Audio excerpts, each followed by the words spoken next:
इधर Rafale jet Ambala air base पर उतरे और उधर राहुल गांधी ने मोदी सरकार पर सवाल दागने शुरू कर दिए। आपको बता दें कि भारतीय वायुसेना की शक्ति में बढ़ोतरी हुई है। फ्रांस से उड़ान भरने के बाद 5 राफेल लड़ाकू विमान भारतीय जमीन में पहुंच चुके हैं। हरियाणा के अंबाला एयरबेस में बुधवार को राफेल विमान लैंड हुए, जहां उनका स्वागत वाटर सैल्यूट के साथ किया गया। इन राफेल विमानों को उड़ाने के लिए बेहद अनुभवी पायलटों को चुना गया था। देश भर में खुशी का माहौल है, लेकिन इधर कांग्रेस के पूर्व अध्यक्ष राहुल गांधी ने राइफल फाइटर जेट की पहली खेप के भारत आने पर वायुसेना को बधाई तो दी, लेकिन साथ ही सवाल भी पूछ लिए। दरअसल राहुल गांधी ने ट्वीट किया और लिखा, राफेल विमान के लिए आईएएफ को बधाई, लेकिन क्या सरकार इन सवालों के जवाब देगी? नंबर 1, प्रत्येक विमान की कीमत 526 करोड़ की बजाय 1670 करोड़ क्यों दी गई? नंबर 2, 126 की बजाय सिर्फ 36 विमान ही क्यों खरीदे? और नंबर 3, एचएएल की बजाय दिवालिया अनिल को 30,000 करोड़ का कॉन्ट्रैक्ट क्यों दिया गया? यानी कि राहुल गांधी ने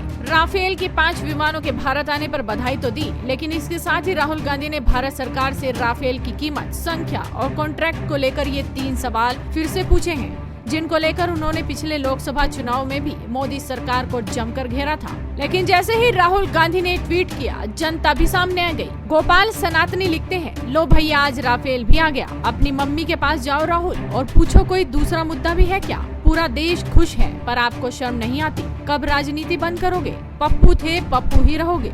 सादिक हुसैन लिखते हैं, राहुल जी राफेल छोड़ो, पहले इन सवालों का जवाब दो। चीन से कितने करोड़ रुपए लिए थे और क्यों? उस वक्त कितनी ड्रग्स आपके पास थी जब अमेरिका में पकड़े गए थे? राफेल पर आपने सुप्रीम कोर्ट में माफी क्यों मांगी थी? कांग्रेस में गांधी परिवार के अलावा और कोई अध्यक्ष क्यों नहीं बना? आशीष त्रिवेदी कहते हैं, बीजेपी वालों की टैगलाइन है मोदी है तो मुमकिन है। अब कांग्रेस वालों ने भी अपनी टैगलाइन बना ली है, राहुल है तो मुश्किल है। शंकर कांडपाल लिखते हैं, राम मंदिर बन गया, राफेल आ गया, 370 हटा दी, अब अपनी मम्मी के पास जाओ और कोई नया मुद्दा निकाल कर लाओ। तो देखा आपने जनता ने किस तरह से राहुल गांधी को आड़े हाथों लिया। लेकिन राहुल गांधी लगता है सुधरने वाले नहीं, वो लगातार मोदी सरकार पर सवाल दागते रहते हैं। लेकिन अब तो राफेल भारत पहुंच चुके हैं और पूरे देश में जिसे लेकर खुशी का माहौल है। इस वीडियो को ज्यादा से ज्यादा शेयर कीजिए, साथ ही आपके अपने चैनल हेडलाइंस इंडिया को सब्सक्राइब कीजिए।